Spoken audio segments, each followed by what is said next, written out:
الحمد لله رب العالمين والعاقبة للمتقين ولا عدوان إلا على الظالمين ثم الصلاة والسلام على محمد رسول الله وعلى آله وأصحابه أجمعين. أما بعد أيها المسلمون عباد الله، فقد قال الله لنبينا الكريم: فاقصص القصص لعلهم يتفكرون. ilaahay subxaana wa tacaala wuxuu ku uhi nabigeennii moxamed calayhi salaatu wasalaam, uga sheekay oo uga waran qisooyinka iyo dhacdooyinka hortood dhacay si ay uga fikiraan ay ugu cibro qaataan.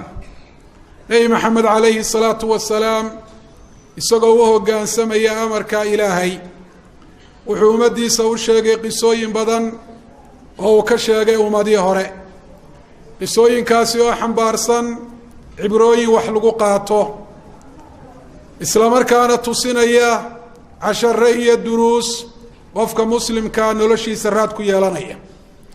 waxaa ka mid a qisooyinkaasi ta uu nebiga calayhi salaatu wasalaam ka wariyey abu hurayra radia allahu canh.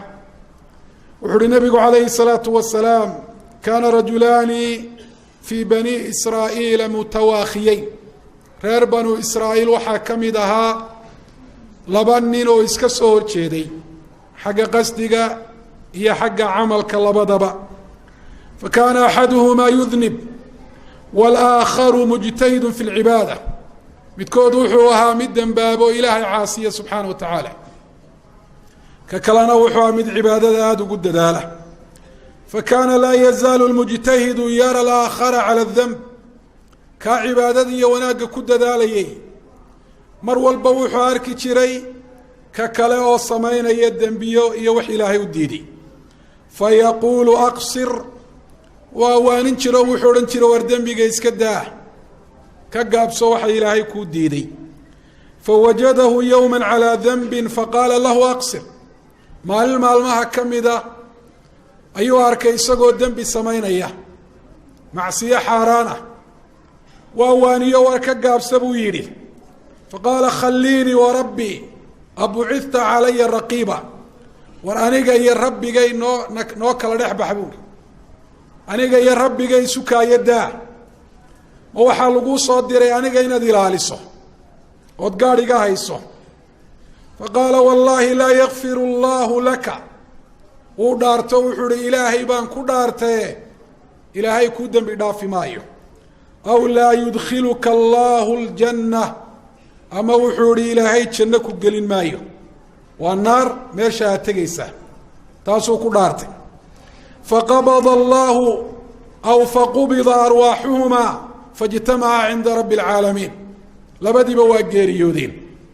kii cibaadada ku dadaali jiray ee ku dhaartay addoonka ilaahay inaanu naxariisan ahayn una dembi dhaaf ahayn, iyo kii dembiga samaynaya laakiin rajo ka qabay inuu ilaahay subxaana wa tacaala u dembi dhaafo. ilaahay subxaana wa tacaala hortiibay ku kulmeen. faqaala lihada lmujtahid, ilaahay baa subxaana wa tacaala labadoodiiba la hadlay. kii cibaadada ku dadaali jiray ilaahay wuxuu ku yidhi: akunta bii caalima, ma waxaad ogeyd inaanan u dembi dhaaf ahayn? ma waxaad ogeyd inaanan addoonkaa janno gelin ahayn? oo waxaan yeeli doonaa baad ka warhaysay? aw kunta calaa maa fii yaddi qaadira, waxaan anigu hayo maadaa awood u lahaa inaad hor istaagto? oo addoonka janno iyo naar, dembi dhaaf iyo dembi dhaaf la-aan intaba anigaa u haya. maadaa markaa awood u leh anoo doonaya inaan u dembi dhaafo inaad dembi dhaafa ka hor istaagto? maadigaa awood u leh anoo doonaya janno inaan geeyo jannada inaad ka celiso? wa qaala lilmudnib idhab fadkhul iljanna. addoonkii muslimka ah laakiin dembiyada samayn jiray, ilaahayna subxaana wa tacaala rajo wanaagsan ka qabay, ilahay wuxuu uhi orodoo tagoo jannada gal, biraxmatii, naxariisteeda jannada ku gal. wa qaala lilaakhar idhabuu bihi ila annaar.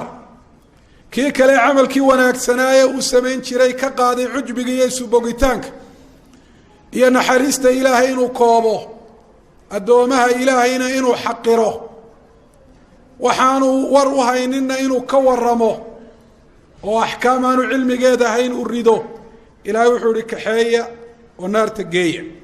qaala abu hurayra radia allahu canh wuxu uhi saxaabiga laha abu hurayra oo xadiidka warinaya waladii nafsii biyadihi latakalama bikalimatin awbaqat dunyaahu wa aakhiratahu. ninkaasi markuu yidhi wallaahi ilaahay ku dembi dhaaf maayo, wallaahi ilaahay janno ku gelin maayo, wuxuu ku hadlay kelmad adduunyadiisa iyo aakhiradiisa labadaba halaagtay oo baabiisay. abu daawuud baa xadiidkaa wariya, waana xadiid saxiixa. waxaa la mid ah oo isaguna aada ugu macno dhow xadiidka saxaabiga jundub la yidhaho nebiga calayhi salaatu wasalaam ka wariyey. wuxuu uhi nebigu ana rajula qaala wallahi laa yakfiru allahu lifulaan. nin baa yidhi ilaahay baan ku dhaartay ilaahay hebel u dembi dhaafi maayo. waina allaha tacaala qaal man da aladii yata'allaa calaya anlaa akfira lifulaan. war waa kuma kaa ku dhaaranaya hebel inaanu dembi dhaaf ahayn. qad gafartu lifulaani wa axbadtu camalaka. hebelkaad lahayd wallaahi ilaahay u dembi dhaafi maayo waanu dembi dhaafo, adigana camalkaagii wanaagsanaa waan buriyo, maanta faramadhnaan iyo caydh baad ka taagan tahay. imaam muslim baa ku wariyey saxiixiisa. aqulu qawlii hada waastaqfir اllaha lii walakum. alxamdu lilaahi rabi اlcaalamiin wالsalaaةu wasalaamu عalى muxamadi rasuuli اllah wعalى aalihi waasxaabihi ajmaciin. ayuha almuslimuuna cibaad allah, casharada iyo cibrooyinka aynu qisadaa ka baranayno waxaa ka mida ana alacmaala biاlkhawaatiim, camalada halka laga eegayo ee qofka ay waxtar uga yeelanayaan ama mid ku khasaaroobay uu noqonaya waa khaatimada, siduu uhi rasuulku calayh isalaatu wasalaam. ninkaasi cibaadaad iyo camallo wanaagsan buu samayn jiray, haddana waxaad aragtaan khaatimadiisu inay xumaato naaru ku dambeeyey. waxaana arrintaasi sabab u noqday hadalkaasi uu ku hadlay ee aan wanaagsanayn. kaa kalena xumaan buu samayn jiray, caaqibadiisuna waa wanaagsanaatay. ilaahay baa subxaana wa tacaala dembiga iyo khaladka laga galay sababtii janno u xukumay. casharada iyo iyo cibrooyinka aynu qisaan ka baranayno waxaa ka mid a qofku inaanu ilaahay ka sheegin waxaanu war u hayn. waa dembi aada u weyn, wa an taquluu cala allahi maa laa taclamuun. addoomahan ilaahay adigu war uma haysid ilaahay inuu dembi dhaafiyo in kale. dembi kastoo ay samaynayaan inay janno tegi doonaan iyo inay naar tegi doonaan war uma haysid, iyo caaqibadoodu waxay ku dambayn doonto. hafaaqidin markaa arrin aanad aqoon u lahayn, inta lagu ogeysiiyey ku gaabso.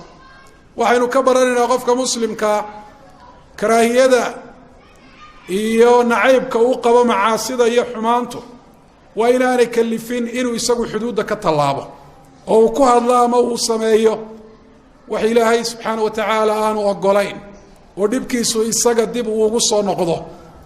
ninkaasi ninka waa waanin jiray sidaad maqasheen, xumaantaasi ayuu dhibsanaya uu samaynayey. arrintaasise waxay gaadhsiisay heer uu ka tallaabay xuduuddii loo ogolaa, uhi ilaahay hebel u dembi dhaafi maayo intuu weliba dhaartay, jannana geyn maayo. taana isaga ayaa ku halaagsamay.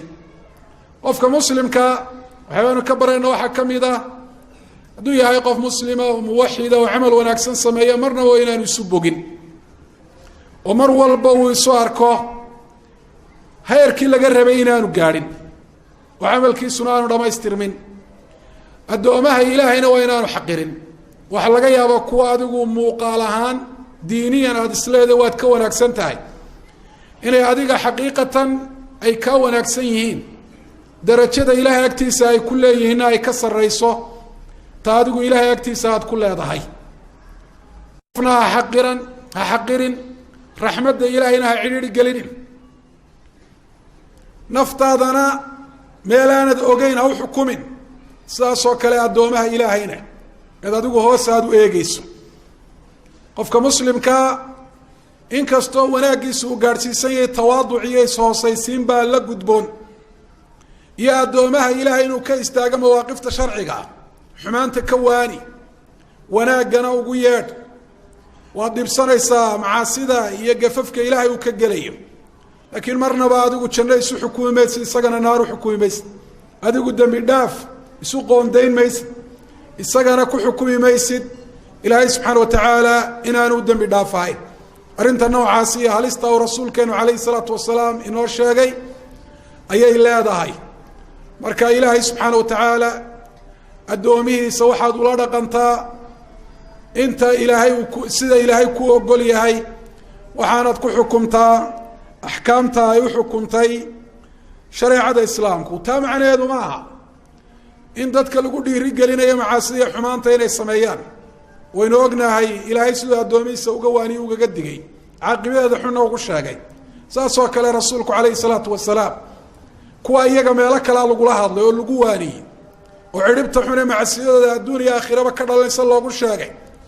laakiin axaadiidani waxay si gaara ula hadlayaan qofka isagu macaasida iyo xumaanta ka maran ee aan samaynahayn ama camal wanaagsan ku sifaysan, ee shaydaanku taa uu uga faa'iidaysanayo kibir uu ku afuufayo, iyo inuu isu bogo addoomaha ilaahayna inuu xaqiro, naxariista ilaahayna inuu cidhiidhiyo o uu koobo, ilaahayna uu ka sheego waxaanu aqoon aanu u lahayn, awooddiisuna aanay gaadhsiisnayn.